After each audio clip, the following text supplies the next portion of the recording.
Hey everyone, welcome to the Withering Effect, episode 165. Today's date is November 27th, 2022, and I am Duds or Duds versus known to the rest of the interwebs.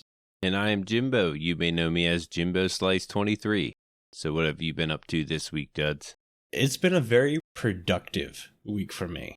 Oh, good. Not just in Minecraft, in real life. I'm going to start with my non-Minecraft week, because I took the week off work. We were already going to have Thursday and Friday off for Thanksgiving. So I took Monday through Wednesday off. So I've had a whole week to myself. Using those vacation days?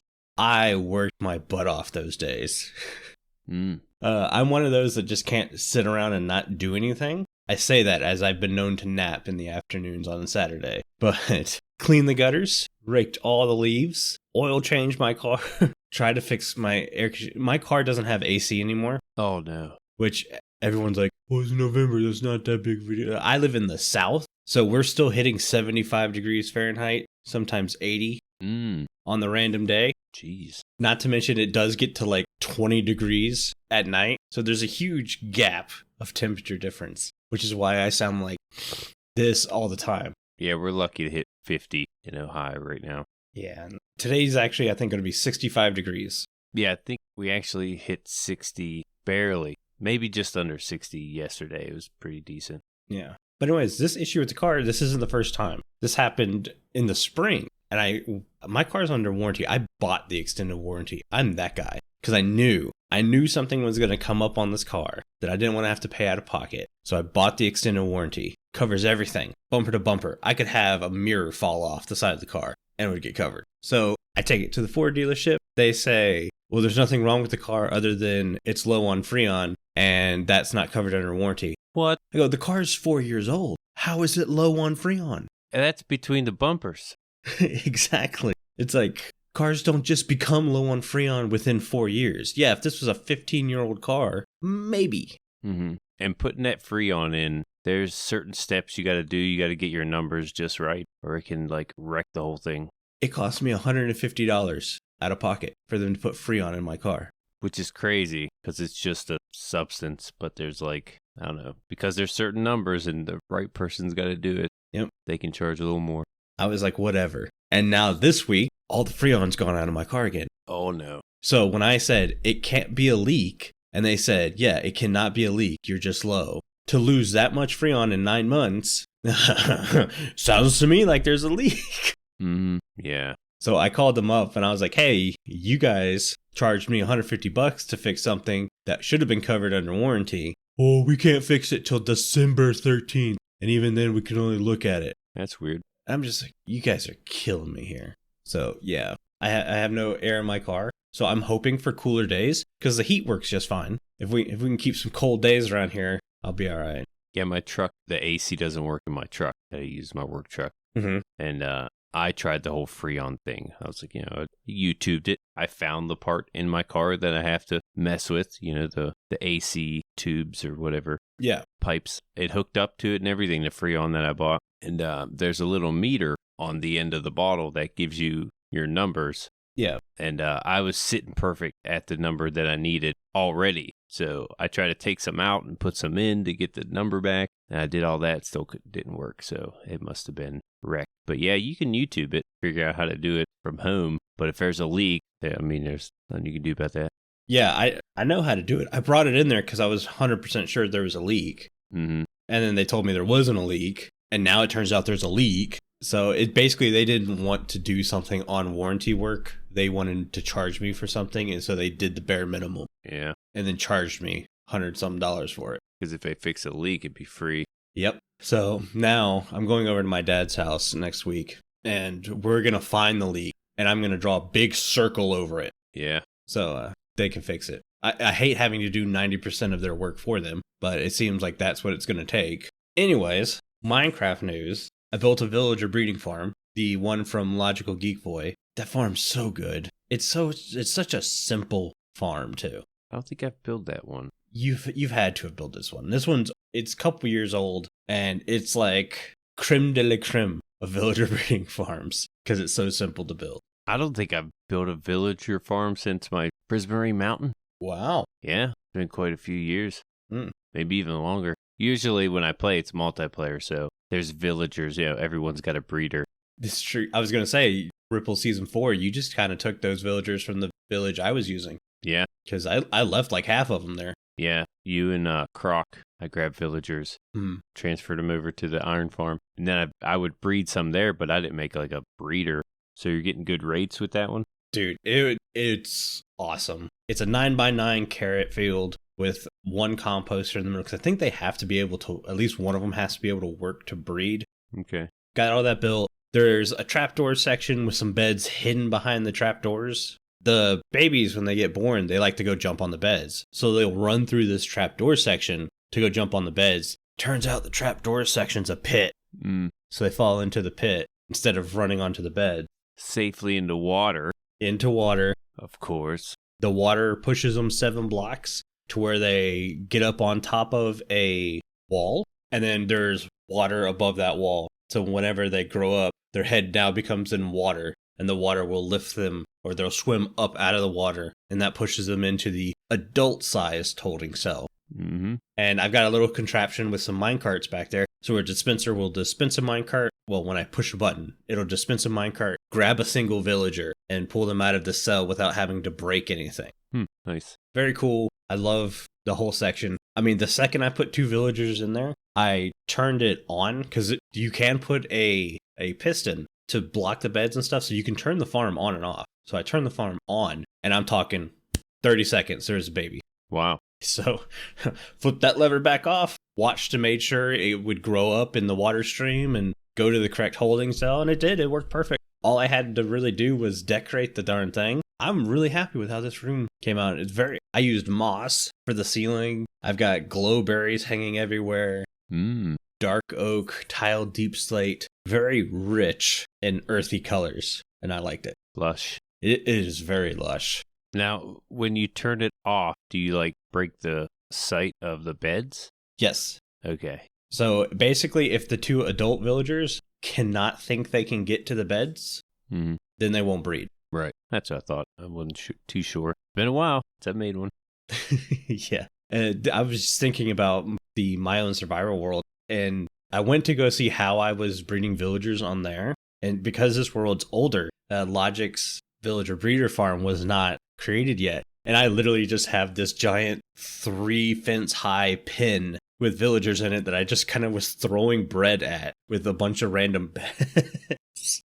Like, there's no efficiency in this at all. I'm just like, eat the bread, make a baby. Yeah. Oh God, Carl's going to make that the title of this episode. That's where babies come from. That's where babies come from. Yeah. But yeah, how about you? What have you been up to? Besides Thanksgiving being this week, it's a lot of fun. Love Thanksgiving food. Like when you're a kid and Thanksgiving comes up, you're like, yeah, you get to see like, family members and, eat.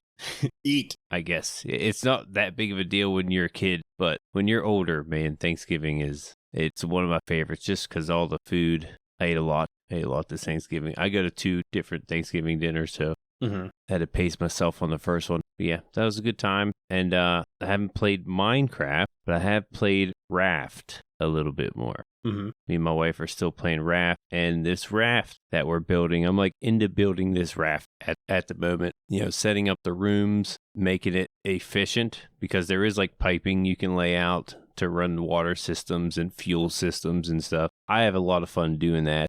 I've never actually seen someone run piping for fuel systems. Yeah. I've only ever seen people just build these really ugly looking rafts. Most of them are pretty bad looking, but I'm going for like a yacht type of look.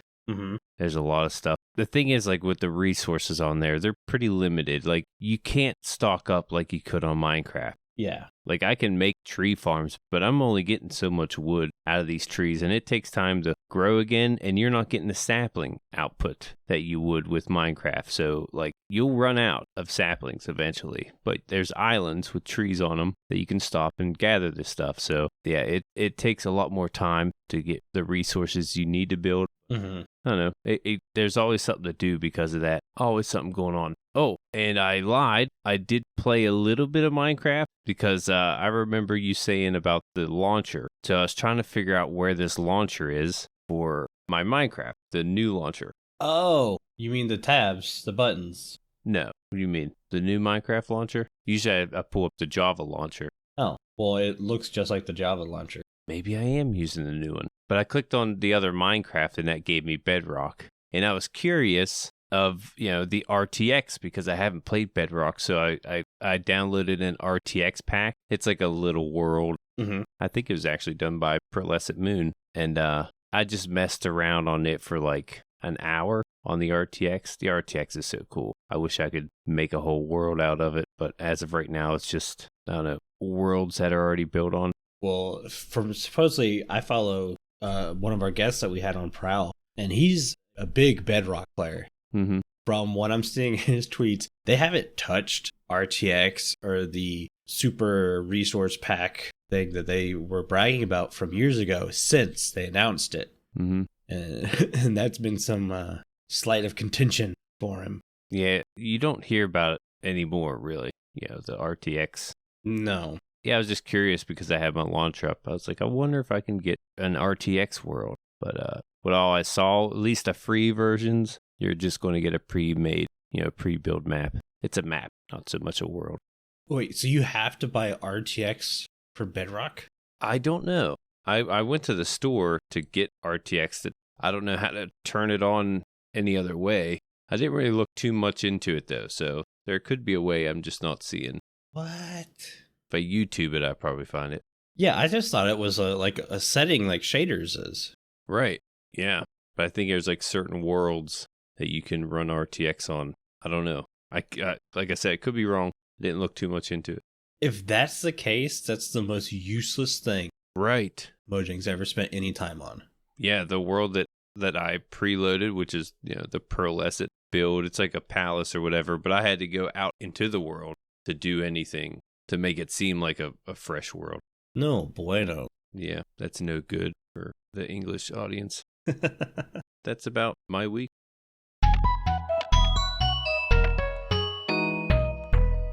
We have a little note from Carl. He wrote a 2-paragraph script, guys. Yep, bear with duds here.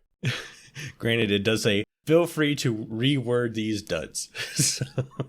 But yeah, this is going to be our final episode this year. Carl's going to be back with the best of 2022. You guys know, come Christmas time, the month of December is usually when we get our good long break in. We have changes coming to the show's format, so keep an eye out. Patrons, we are hoping to have another public AMA? So I guess it doesn't really, I guess if you're not a patron, you can still join, but it's going to be our December half stack. Me and Carl talked about having a meeting with just patrons at some point. Patrons, keep an eye out.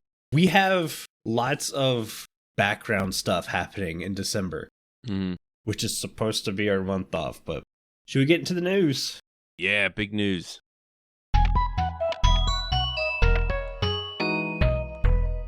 We heard how they were changing the way we were going to get the update. We were going to get a bunch of smaller stuff, and we thought that was going to be awesome for the news segment. It's been horrible. The only news we have this week is changes to pre-release 2 for 1.19.3. Mm-hmm. And it's just basically moving around the creative menu. It's not even like changes, it's tweaks. Yeah. You know what I mean? Nothing's changed all that much. Like, you're not going to see much of a difference. I mean, the creative menu in general, that big change they made, and now, just the tweaks. Yeah, they're not moving anything around the creative menu. It's like tabbing through buttons, tooltips are displayed above or below. It's like, okay, tooltips displayed when hovering are displayed as next to the cursor. Okay. And like I said, this is nothing. There's a couple bug fixes. Villagers sometimes wouldn't close the door when they'd walk through them and stuff like that. Really nothing here. Yeah, when I said big news, I was being sarcastic. Yeah. Yeah, I think the biggest news we've had, the best news we've had since Minecraft Live, probably, the upgrade with the bookshelves. Yeah. I do like the fact that we have 2 different bamboo wood types now. But besides that, everything's just tweaks. Yes. Minor tweaks. We have 1.19 still supposedly coming out December 6th. For the life of me, I can't remember what was on 1.19.3. Bundles. I remember that. Is bundles in 1.19.3? Thought so. See, I don't know. Everything's been so jumbled. It's been hard for me to keep straight what's what. Yeah, the fact that they're giving us 2 versions, 1.19.3 and then 1.20. Yeah. at the same time. It's kind of hard to see which one lands where, what lands where. So, yeah, and part of it's me. Keeping up with this stuff's been hard lately. So, yeah, that's literally the news, guys. Mm-hmm. The news has been so small. Sometimes you miss it because it's that small, you know? I thought there were 3 pre-releases. So I spent 20 minutes this morning looking for pre-release 3 notes just to not find any. So if there is a 3rd pre-release, I can't find it anywhere, but I could have sworn we had 3 pre-releases. I couldn't tell you. Really not sure.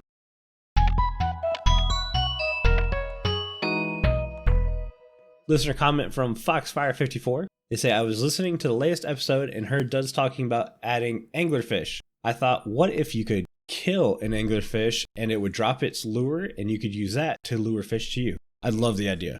Ever since they got rid of auto fishing, I say that you can still build auto fisher farms, but ever since they got rid of auto fishing, I felt that the fishing mechanic should have some depth put in. So adding lures to the game, I think is a great idea. We already have like carrot on a stick and wart fungus on a stick, so that's there.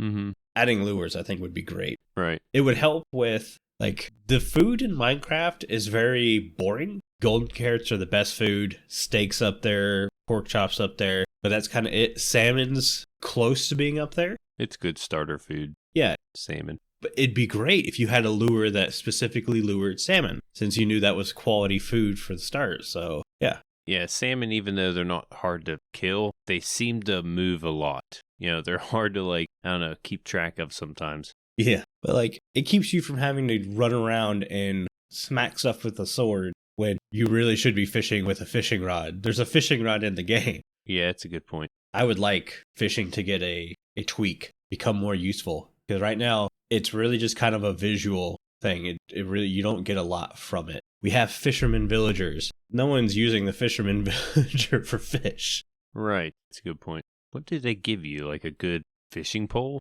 Is that like their master tier? Oh, I don't even know what their best thing is. I know there's a string trade. Yeah. The string trade is basically the best thing. Mm-hmm. I think, no, that's a Fletcher. They do sticks. That's a good trade too. Yeah, the stick trade for Fletchers is good. But like, was it like in armor, trade you diamond armor? That's great. Mm-hmm. Not to mention they also trade iron and coal and stuff. Yeah, things worth trading. Yeah, the fisherman village is kind of meh. I'm literally trying to pull up this chart and it's like, you have to verify that you're human. It's like, when did that become a thing? Check the crosswalks. That's what it was trying to make me do. See, you didn't even got to tell me. I knew it. Oh, it's so dumb.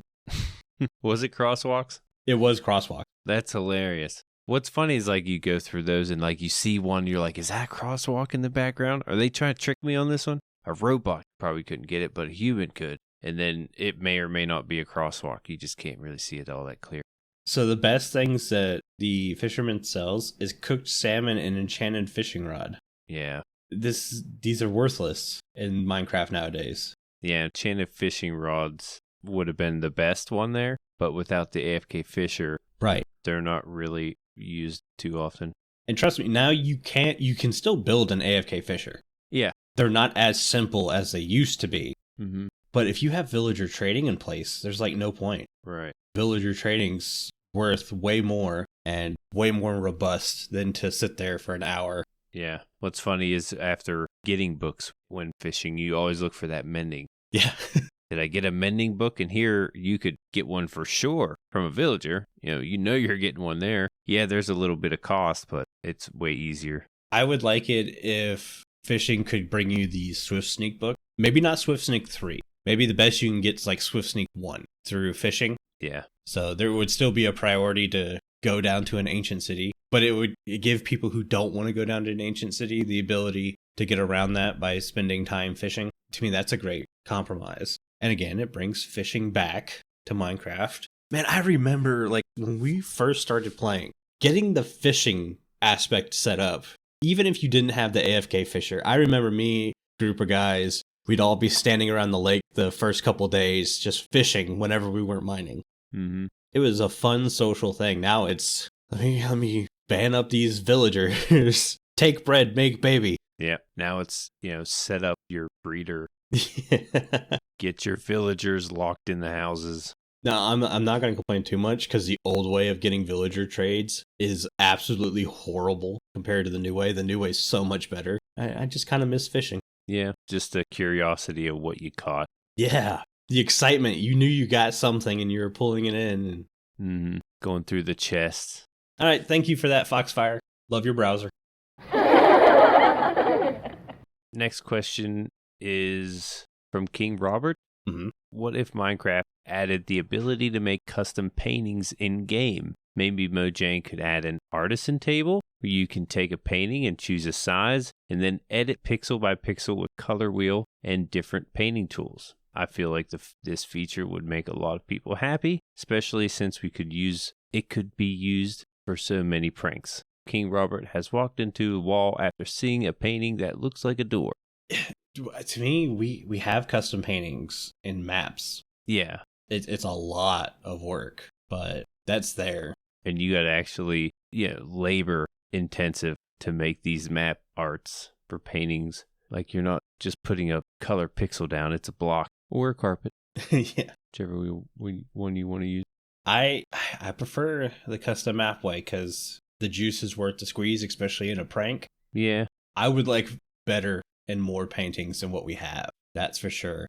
Yeah, I would like a custom map that could give you that quality, or a custom painting that give you the quality of a custom map. Yeah. Like you could have every pixel available that you would use in a map on a painting. It would make it a lot faster instead of, going out, gathering the resources, getting those unique blocks that, have that certain color that you need for your map. It'd be a lot easier with, like they said, an artisan table or like a easel, I think I'm thinking of. Mm-hmm. Yeah, I would like something like that. I think I just would not know how to implement it in Minecraft for it to feel Minecraft, not modded. Yeah, feel vanilla. That's what I was thinking. That's the hardest part. Mm-hmm. Wouldn't be against doing it this way because we've seen Mojang obviously make things simpler with villager trading and all that stuff. So creating custom paintings, I just don't know how you would implement it. I guess if you wanted to be real tough on it, do one dye per pixel.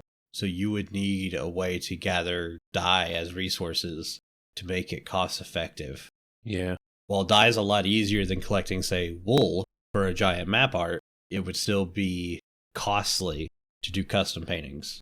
Yeah, you'd have to have some balance there. Yeah, that makes sense.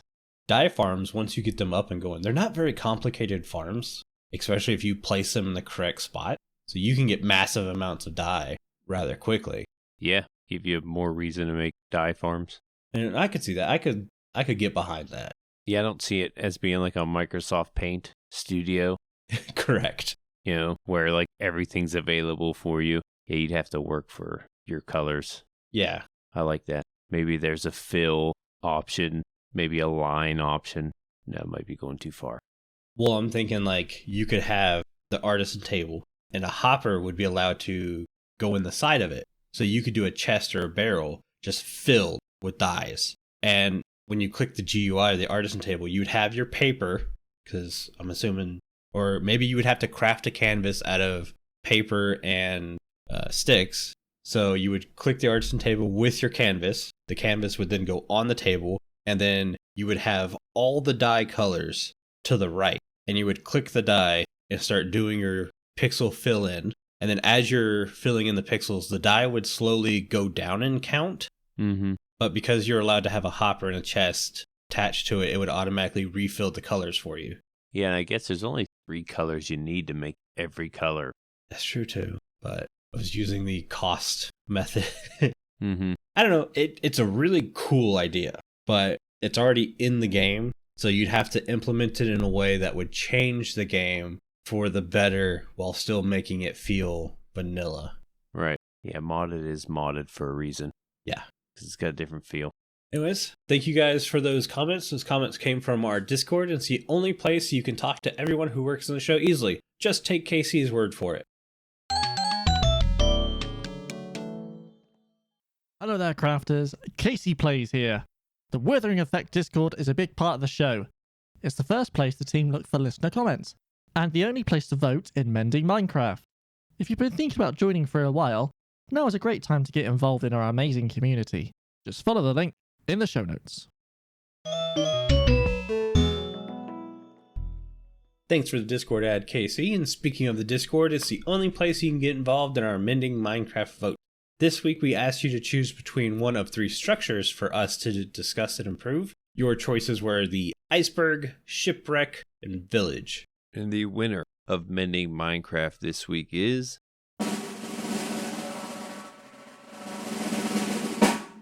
iceberg. By a lot. Yeah. There's not much on the iceberg either. Nope. Relatively new. I guess not too new. But iceberg had 26 votes, shipwreck with 9, and village with 5. We haven't done shipwreck or village yet? Nope. Oh. A few things on the iceberg, and I mean a few. Icebergs generate in frozen oceans and deep frozen oceans. They consist primarily of packed ice and sometimes blue ice, and can be topped with I cannot talk at all. And can be topped with snow block. Icebergs generate in a wide variety of shapes and sizes, ranging from small islands and giant mountain-like icebergs. That's it. That's all. It's pretty much a biome, the icebergs. Mm-hmm. But the structure is the iceberg itself. So my first thought is icebergs should have thickness to them. And by that I mean like surface level, we just have regular ice. And then mid-level, we have packed ice. And then the core would be blue ice. Not so much top to bottom, but like on the inside. Right. That would be a way to allow getting more blue ice. You can already mine blue ice from certain spots in the biomes, but the majority of everything's packed ice. So I liked kind of giving it the reward for spending the time getting all the way to the middle of the iceberg. Yeah, I love the fact that they gave us these icebergs because you would have to go out and tear down ice spikes, which are pretty unique looking biome to get your packed ice. They're very cool looking biomes. Yeah, or you can just do, an ice farm where you craft it into packed ice. But yeah, packed ice is pretty useful. And the fact that we get these icebergs now make it way more abundant. Yeah. My second thing was I would like sunken ships to appear more frequently around icebergs. Yeah. It just makes sense. History has known icebergs to sink ships, so especially the wooden ones. Yeah. Have you ever used a blue ice? Not often. I don't think I've ever used it. I may have without thinking. Yeah, it travels faster. Mm-hmm. So if like you're running on it, if you're boating on it, everything moves faster. If you send items across on it, it moves faster. Right. I remember when we heard we were getting blue ice, and we went, well, this changes transportation forever. And it really hasn't. Mm-mm. I'm trying to think, I know there were some long nether tunnels that blue ice was used on. Yeah. And then you got to think about, can your computer render the world in as you're going down this blue ice? Yeah. You're moving so fast, the rendering it's got to keep up with it. Yeah. And items move fast as it is on packed ice, so I needed the blue ice, at least for item transportation. Yeah, the only thing I'm trying to remember is if an item would slide further on blue ice than it did packed ice, because then you would maybe use that in the nether and like a gold farm. If you had to move items around, you would punch it with a slime block, and maybe it would slide on the ice further. Yeah, a bigger ice stream circuit, blue ice. Yeah, that could be a thing. Not too sure. I mean, it tells a lot about how you play. Mm-hmm. I don't really care about the ice. I'll use packed ice. Yeah, I use packed ice all the time, but that's basically it. That's the only ice I have in my storage system right now is packed ice. Mm-hmm. Right. None of the other stuff's because ice melts in light levels and stuff. It's not useful for redstone. Yeah, I've seen it in some builds and it looks good for Windows, the clear ice. Yeah, but then you can't light it up. Well, I guess with the new light levels you can. Yeah, it definitely helped. But that's all I had. Should we go ahead and move into the topic? Yeah.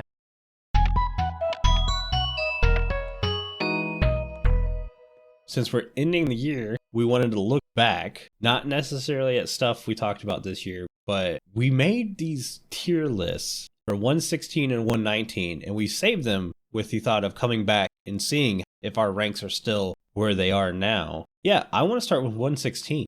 Okay. This was a top 5 things we liked and top 5 dislikes from 116. I'm going to run ahead. Let's go through our dislikes first. I'm going to list my top 5 dislikes, and then I'll let you list your top 5 dislikes. Mm. And then we'll talk about if anything would change from there. Okay. So my top 5 dislikes, starting at 5, was shroom lights, smithing tables, twisting vines and weeping vines, soul speed, and the rarity of netherite. What do you have for your top 5 dislikes for 116? From 5 to 1, I have non-tameable hoglins, netherwood color. 4, 3 is strider, 2 soul speed, and 1 is the fact that I have to wear gold. Now, is there anything from your top 5 dislikes you'd like to take out?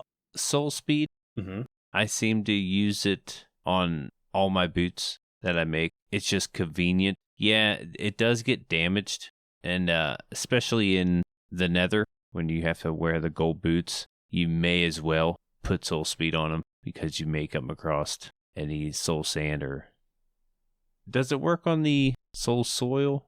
Yes. Yes, I'm pretty sure it does.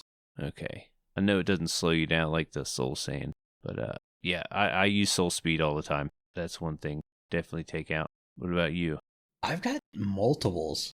Okay. Twisting and weeping vines, I put those on the dislike because I actually said scaffolding is better. And while, true, scaffolding can do more than these vines, traveling in the nether is so much easier to grab the vines and go vertically with those and play scaffolding. Yeah. Not to mention, weeping vines I actually used in my last build.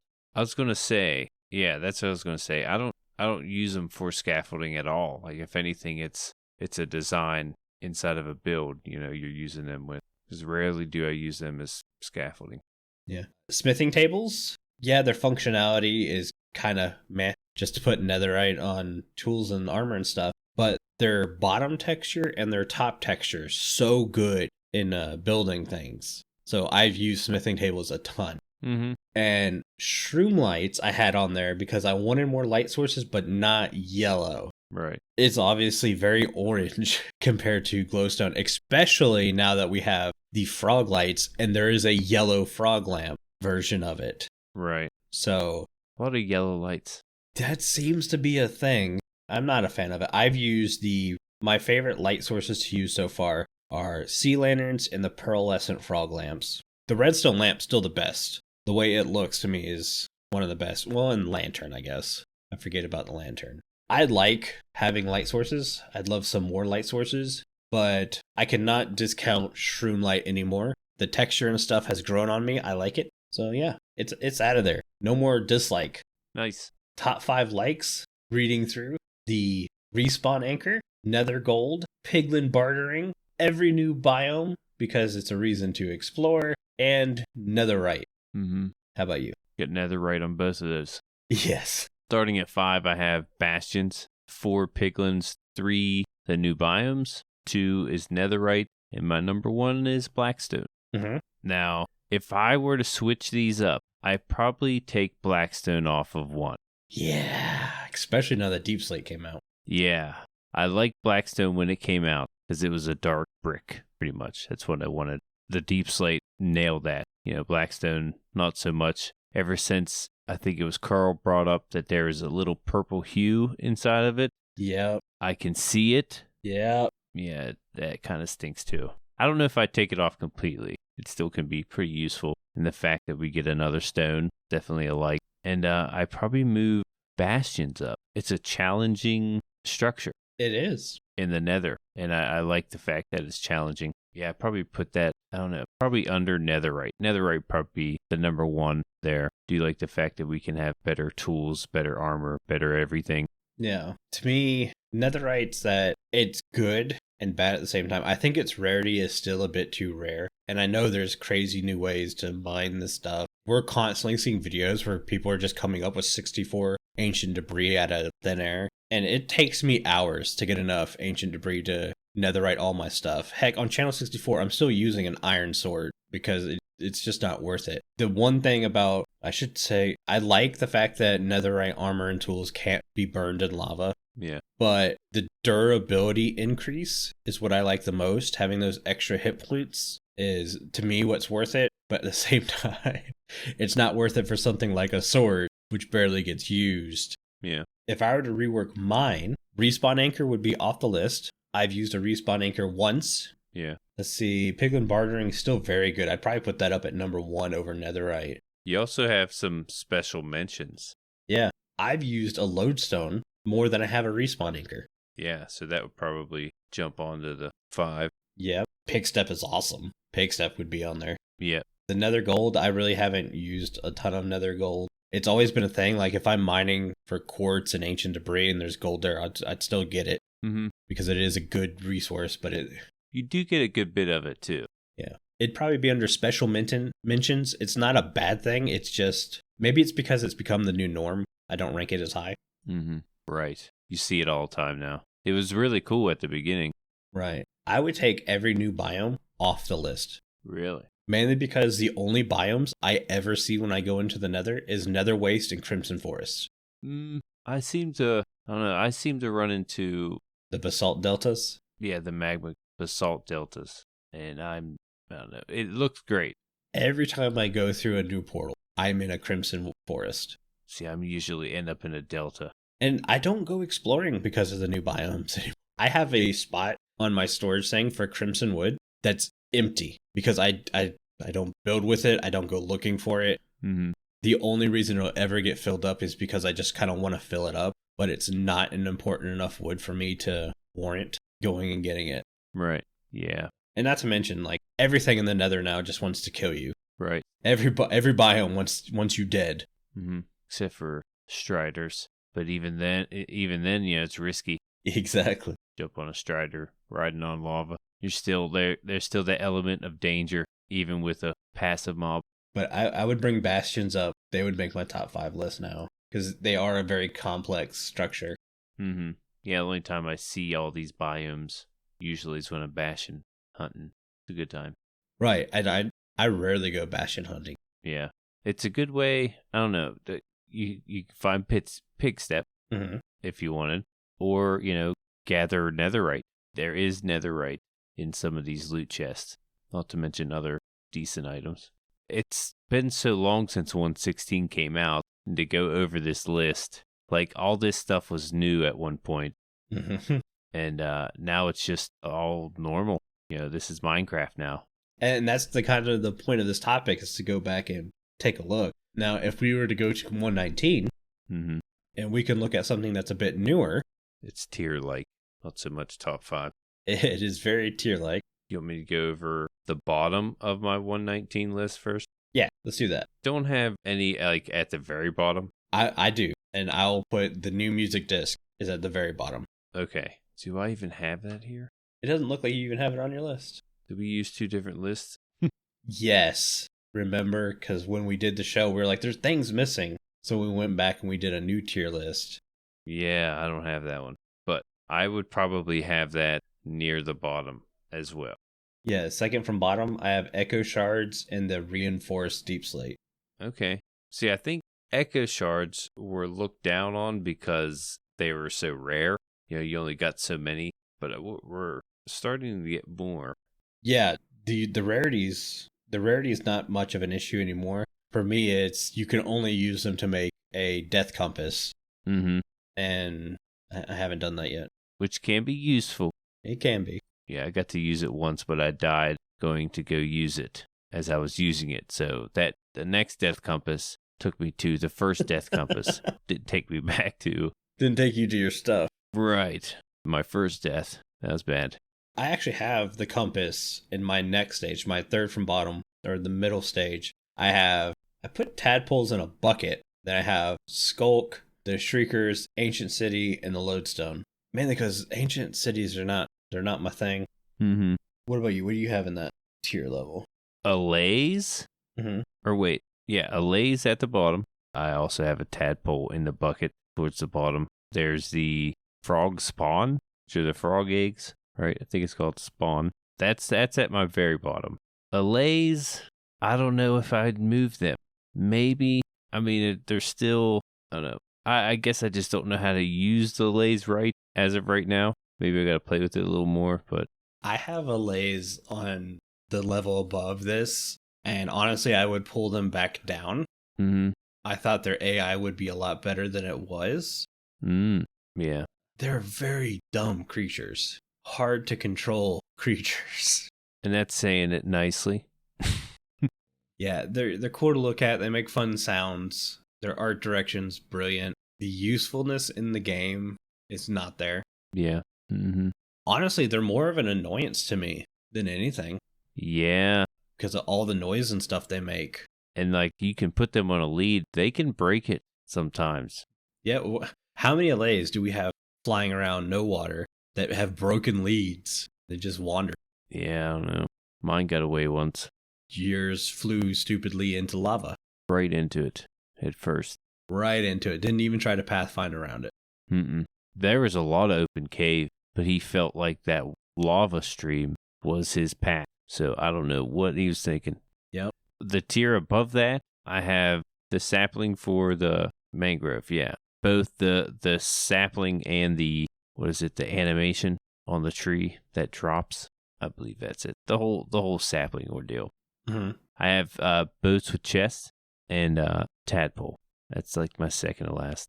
Yeah, I've got allay, frogs, tadpoles, the warden, root blocks, and the mangrove propagule. And I think I have the propagule there just for the tree in itself. I don't like the way mangroves grow. They're extremely hard to farm. We've seen some automatic farms for them. Not a lot. Yeah, I think my next level I have the mangrove wood.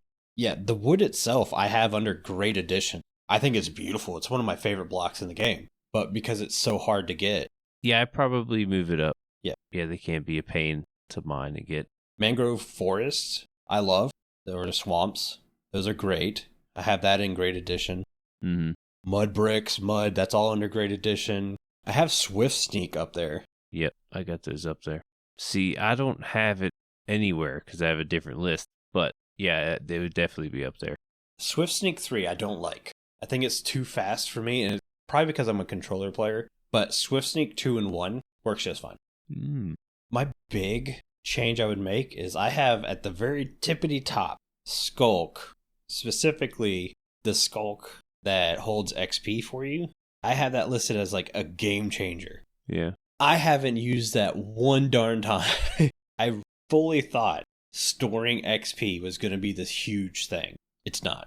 Mm-hmm. The amount of room it takes up is insane.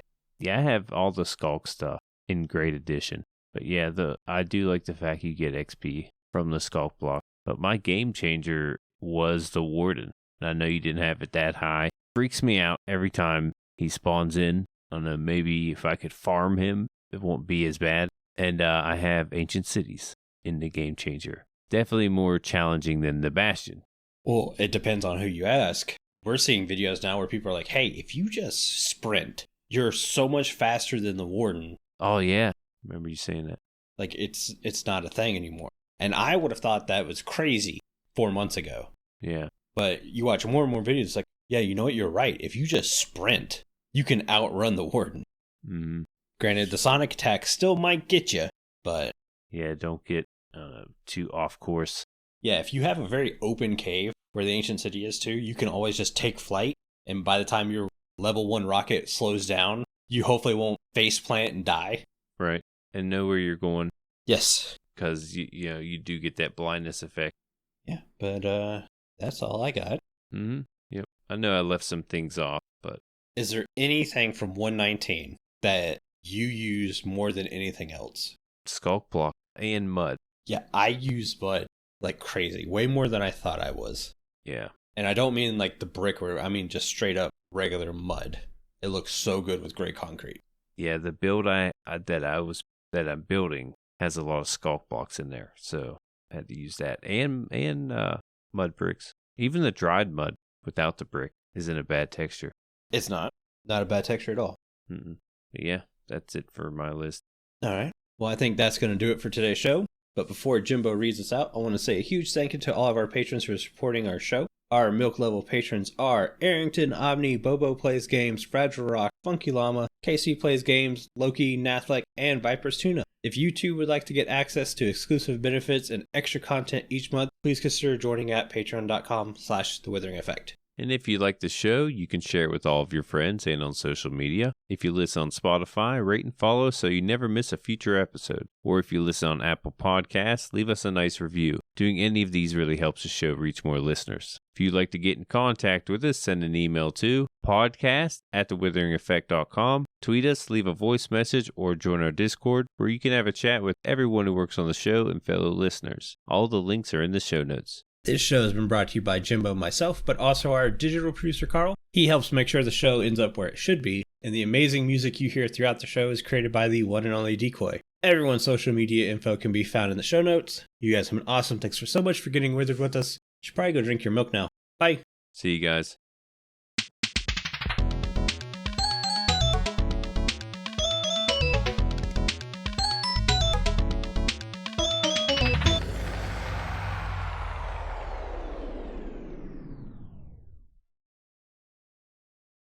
So yeah, Carl, how do you like the fact that I just messed up the entire script? Didn't even sound like a script. It wasn't. But you reworded it. Yeah. You got permission. Yeah, Carl says we're hoping to do another public AMA/Q&A sometimes in December. Hopefully with Jimbo this time. If you guys don't remember, Jimbo slept through the last one. No, I was at work. You were at work? I thought you slept through that. No, we thought you were sleeping through it. Yeah, you thought I was sleeping. And you were at work. Yeah.